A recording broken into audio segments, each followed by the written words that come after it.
നമസ്കാരം. തികച്ചും വ്യത്യസ്തമായ ഒരു സൂപ്പുമായിട്ടാണ് ഞാനിന്ന് വന്നിരിക്കുന്നത്.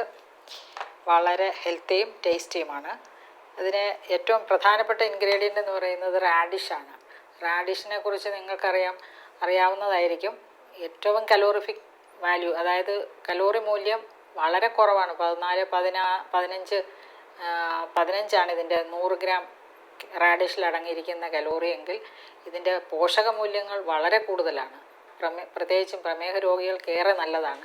ഹൃദയാരോഗ്യത്തിന് അതിനകത്ത് നൈട്രേറ്റ്സ് അടങ്ങിയിട്ടുണ്ട്. ഞാൻ നേരത്തെ പറഞ്ഞിട്ടുണ്ട് ബീട്രൂട്ടിൽ അടങ്ങിയിരിക്കുന്ന നൈട്രേറ്റ്സ്. അതുപോലെ തന്നെയുള്ള നല്ല ഒരു ആൻറ്റി ഓക്സിഡൻസും നൈട്രേറ്റ്സും ഇതിനകത്ത് വളരെയധികം അടങ്ങിയിട്ടുണ്ട്.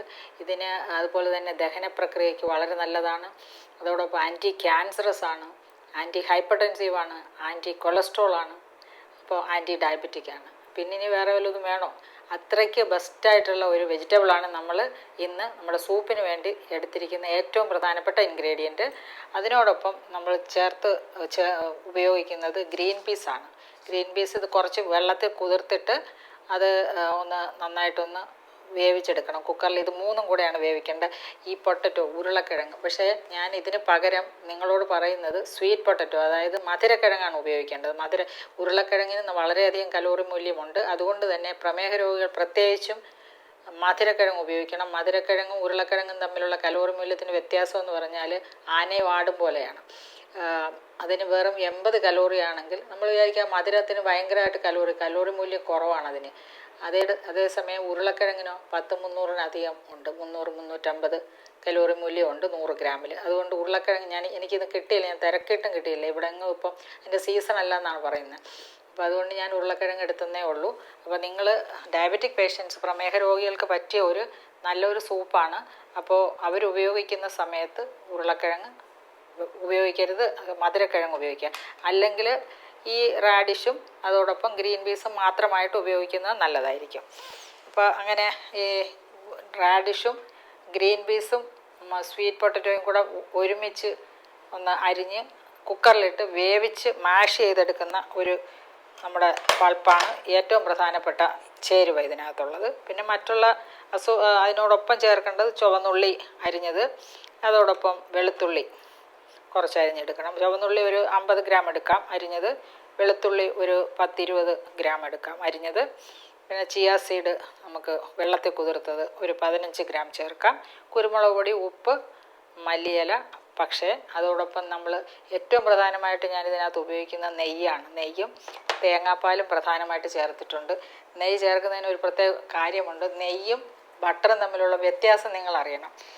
അതായത് ബട്ടർ എന്ന് പറയുമ്പോഴത്തേക്ക് അതിനകത്ത് കുറച്ച് ലാക്ടോസ് ഇൻടോളറൻസ് ഉള്ളവർക്ക് കഴിക്കാൻ പറ്റത്തില്ല. അതോടൊപ്പം തന്നെ ഇതിനകത്ത് അടങ്ങിയിരിക്കുന്ന കലോറി മൂല്യം ഏകദേശം മറ്റ് നെയ്യുടെ പോലെ ആണെങ്കിലും അത് തീർച്ചയായും സാച്ചുറേറ്റഡ് ഫാറ്റിൻ്റെ കാര്യത്തിൽ ഇച്ചിരി മുകളിലാണെങ്കിലും സ്മോക്കിംഗ് പോയിൻ്റ്, അതാണ് ഏറ്റവും പ്രധാനപ്പെട്ട കാര്യം. സ്മോക്കിംഗ് പോയിൻ്റ് എന്ന് പറയുമ്പം ഈ പുക വരുമല്ലോ, നമ്മളിപ്പോൾ അടുപ്പിൽ വെച്ച് തിളപ്പിക്കില്ലേ, അല്ലെങ്കിൽ ചൂടാക്കുന്ന സമയത്ത് പുക വരുന്നത് വളരെ പെട്ടെന്ന് ബട്ടറിനകത്ത് നിന്ന് പുക വരും. അതായത് സ്മോക്കിംഗ് പോയിൻ്റ് അതിന് കുറവാണ്. അതേസമയം അതായത് നെയ്ക്ക് ആ സ്മോക്കിംഗ് പോയിൻ്റ് വളരെ കൂടുതലാണ്. അതുകൊണ്ട് നെയ്യ് പെട്ടെന്ന് ചീത്തയാവില്ല. അടുപ്പിൽ വെച്ച് ഇങ്ങനെ നമ്മൾ ചൂടാക്കുന്ന സമയത്ത് അക്രിലമൈഡ് എന്ന് പറയുന്ന കെമിക്കൽ ബട്ടറിൽ വളരെ ഫാസ്റ്റായിട്ട് വരും. ഈ സ്മോക്കിംഗ് പോയിൻ്റ് വന്നു കഴിഞ്ഞാൽ ഈ ഒരു ടോക്സിൻ, അതൊരു വിഷമാണ്, അത് പെട്ടെന്നുണ്ടാവും. അത് ക്യാൻസറൊക്കെ ഉണ്ടാവാൻ സാധ്യതയുള്ള ഒരു ഇൻഗ്രീഡിയൻ്റാണ് അക്രിലമൈഡ്. അതേസമയം നെയ്യിൽ അങ്ങനെ ഉണ്ടാവില്ല. എത്ര ചൂടായാലും ഇതിൻ്റെ സ്മോക്കിംഗ് പോയിൻ്റ് നോക്കണം, സ്മോക്ക് വരുത്തില്ല നെയ്യിൽ. അതാണ് വ്യത്യാസം. അത്രയ്ക്ക് ഗുണമുള്ള ഒരു പാചകത്തിന് പറ്റിയ ഒരു മീഡിയമാണ് നെയ്യ്. അതോടൊപ്പം ഇതിനകത്ത് മോണോ അൺസാച്ചുറേറ്റഡ് ഫാറ്റി ആസിഡ്സ് വളരെ കൂടുതലുണ്ട്. വൈറ്റമിൻ എ, ഇ, കെ ഇത് വളരെ കൂടുതലാണ്. അതേസമയം ബട്ടറിൽ അത്രയും വരുന്നില്ല. ഓക്കെ. അതോടൊപ്പം തന്നെ ഈ ബട്ടറിനാണെങ്കിൽ വാട്ടർ കണ്ടൻറ്റ് ഉള്ളതുകൊണ്ട് ഫ്രിഡ്ജിൽ തന്നെ വെക്കണം. അതേസമയം നെയ്യോ വെളിയിൽ തന്നെ ഇരിക്കും. അതാണ് അതിൻ്റെ മറ്റൊരു പ്രത്യേകത. പിന്നെ ഇതിനകത്ത് വളരെയധികം ഫ്ലേവനോയിഡ്സും പോളിഫിനോൾസും മീഡിയം ചെയിൻ ഫാറ്റി ആസിഡ്സും വളരെ കൂടുതലുണ്ട്. നെയ്യ് എല്ലാം കൊണ്ടും ഒരു പടി മുകളിലാണ്. ഇപ്പോൾ കുക്കിംഗ് മീഡിയം, നിങ്ങളുടെ സാമ്പത്തികത്തിൻ്റെ പ്രശ്നമില്ലെങ്കിൽ ഏറ്റവും നല്ല മീഡിയമാണ് നെയ്യ്. ഞാൻ ആദ്യമൊക്കെ വിചാരിച്ച് നെയ്ക്ക് ഭയങ്കര സാച്ചുറേറ്റഡ് ഫാറ്റ് അല്ലേ, സാച്ചുറേറ്റഡ് ഫാറ്റ് ഉണ്ടെങ്കിലും അത് ചെറിയ തോതിൽ നല്ല ഓർഗാനിക്കായിട്ടുള്ള ഗീ, ഓർഗാനിക് ഗീ എന്ന് പറയുമ്പം A2 ഗീ എന്നൊക്കെ പറഞ്ഞിട്ട് കേട്ടിട്ടുണ്ട് ഞാൻ. അപ്പോൾ അത് നല്ലതാണെന്ന് പറയപ്പെടുന്നു. പിന്നെ പല ഷോപ്പുകളിലും ഇപ്പോൾ വളരെ പ്യുവർ ആൻഡ് നാച്ചുറലായിട്ട് ഗീ കിട്ടുന്നുണ്ട്. ഇത് ഞാനിവിടെ ഒരു മില്ലർ ഷോപ്പിൽ നിന്ന് വാങ്ങിച്ചതാണ്. വളരെ നല്ല, എല്ലാം വളരെ സംശുദ്ധമായിട്ട് അവിടെ കിട്ടുന്നുണ്ട്. നമ്മളുടെ ഈ ട്രിവാൻഡ്രത്തുണ്ട്. അതുപോലെ എറണാകുളത്തും അവരുടെ ഒരു ബ്രാഞ്ചുണ്ട്. ഏറ്റവും നല്ല സാധനങ്ങളാണ് അവിടെ. ശരിക്കും പറയാൻ ഗ്ലൂട്ടൻ ഫ്രീ വീറ്റ് വരെ ഉണ്ട്. MR വീറ്റ് എന്ന രീതിയിൽ ഗ്ലൂട്ടൻ ഫ്രീ വീറ്റ് വരെ ഉണ്ട്. അപ്പോൾ അതുകൊണ്ട് ആ ഒരു നെയ്യെക്കുറിച്ച് എനിക്ക് പറയാം. അത് എന്തൊരു മണമാണെന്നറിയാമോ. നമ്മൾ വളരെയധികം ഷോപ്പുകളിൽ നിന്ന് ഓരോരോ കമ്പനികൾ മേടിച്ചിട്ടുണ്ട് ഞാൻ. സത്യം ഈ ഒരു നെയ്യുടെ 4 അയലത്ത് വരത്തില്ല. അത്രയ്ക്ക് പ്യുവർ ആൻഡ് നാച്ചുറലാണ് ഈ ഗീ. ഇതിനെ നമുക്ക് വിശ്വസിച്ച് ഉപയോഗിക്കാം. അപ്പോൾ അത് ആ നെയ്യിലാണ് നമ്മൾ ഇന്ന് ഇത് പാകം ചെയ്യുന്നത്. കാരണം അത്രയ്ക്ക് ഹെൽത്തിയാണ് ഈ നെയ്യ് എല്ലാ അർത്ഥത്തിലും. അപ്പോൾ നമുക്ക് ഇതിൻ്റെ എങ്ങനെയാണ് ഇതിൻ്റെ പാചകം എന്ന് നമുക്ക് നോക്കാം. കുറച്ച് നെയ്യ് ഒഴിക്കാം.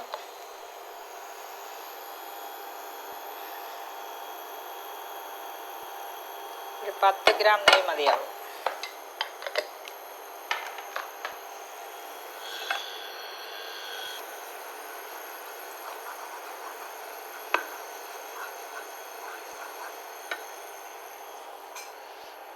എന്തൊരു മണം.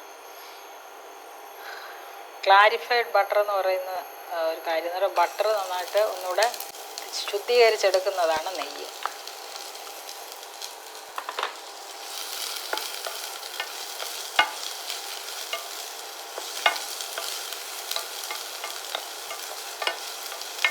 ചുവന്നുള്ളി നമുക്ക് നന്നായിട്ടൊന്ന് വഴറ്റിയെടുക്കാം.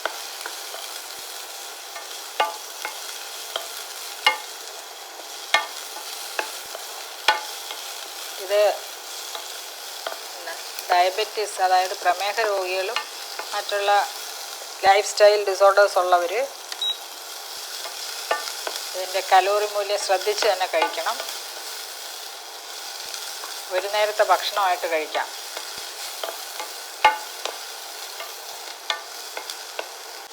ഒരു നുള്ളു ഉപ്പിട്ട് കഴിഞ്ഞാൽ പെട്ടെന്ന് ചെറിയ ഉള്ളി ഒന്ന് മൂത്ത് കിട്ടും.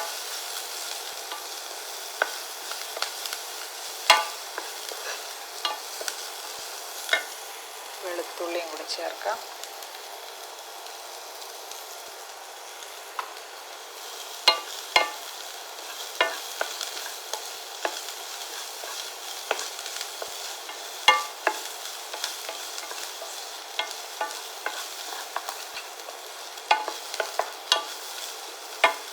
വെളുത്തുള്ളി ഒരു 4-5 അല്ലി ഇതുപോലെ അരിഞ്ഞെടുത്താൽ മതി.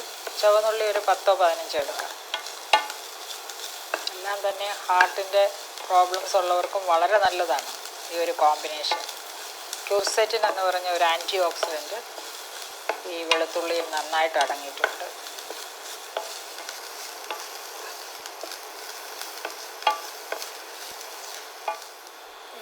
സാധാരണഗതിയിൽ നമ്മളൊരു സൂപ്പിന് എപ്പോഴും തേങ്ങാപ്പാലിന് പകരം പശുവിൻ പാലൊക്കെ ചേർത്താണല്ലോ ക്രീമി സൂപ്പ്. ഇതൊരു ക്രീമി സൂപ്പാണ്, അത് വാട്ടറി സൂപ്പല്ല, ക്ലിയർ സൂപ്പല്ല, ഇത് ക്രീമി സൂപ്പാണ്. അപ്പോൾ അതുകൊണ്ട് ഇത് നമ്മൾ ക്രീമി സൂപ്പ് ഉണ്ടാക്കുന്നത് തേങ്ങാപ്പാലിലാണ്.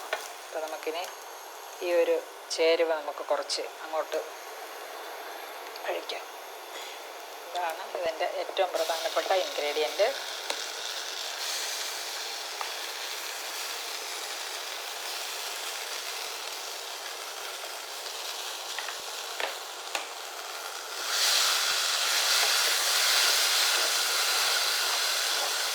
തേങ്ങാപ്പാൽ ചേർക്കാം.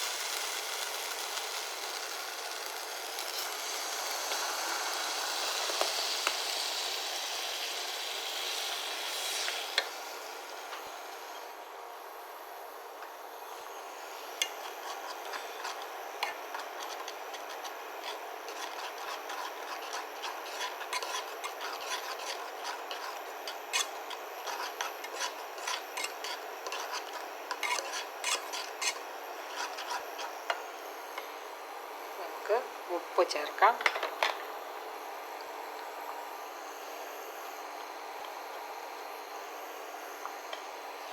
പിന്നെ അധികം ഇത് തിളയ്ക്കേണ്ട ആവശ്യമില്ല, ഓഫ് ചെയ്യാം.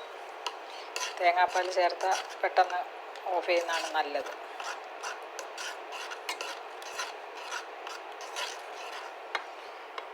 Chia seed.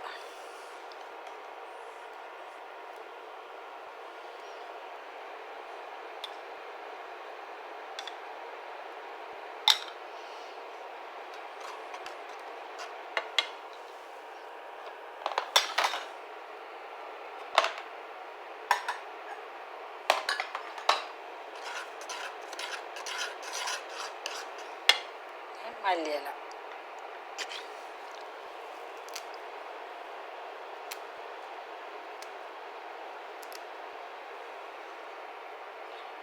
ഞാനൊരു വെറൈറ്റിക്ക് മല്ലിയില എടുത്തതാണ്. പക്ഷേ ഫ്ലേവറും കിട്ടും. സൂപ്പിനാകുമ്പോൾ കുറച്ചൊരു മല്ലിയില ചേർക്കുന്നതിൻ്റെ ഒരു മണവും കിട്ടുമല്ലോ.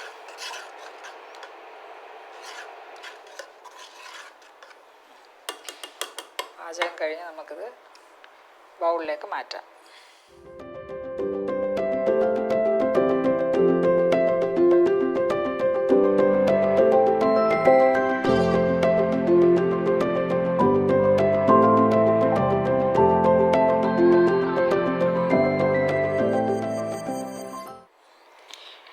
ടേസ്റ്റ് ചെയ്ത് നോക്കാം അല്ലേ. കണ്ടിട്ട് നല്ല അപ്പീലിംഗ് ആയിട്ടുണ്ട്.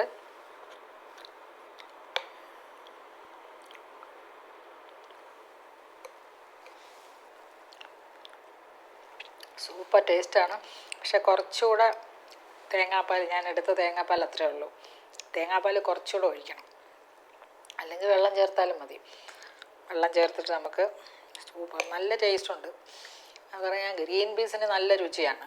പക്ഷേ ഞാനത് ചേർത്തതിൻ്റെ പിന്നിലൊരു കാര്യമുണ്ട്. ഈ റാഡിഷിന് ഒരു ബ്ലാൻഡ് ടേസ്റ്റാണ്, ടേസ്റ്റേ ഇല്ലാത്തൊരു സംഭവമാണിത്. അപ്പോൾ അതിനെ നമുക്കൊന്ന് ബാലൻസ് ചെയ്യാൻ വേണ്ടിയിട്ടാണ് ഞാൻ ഗ്രീൻ പീസ് ചേർത്തത്.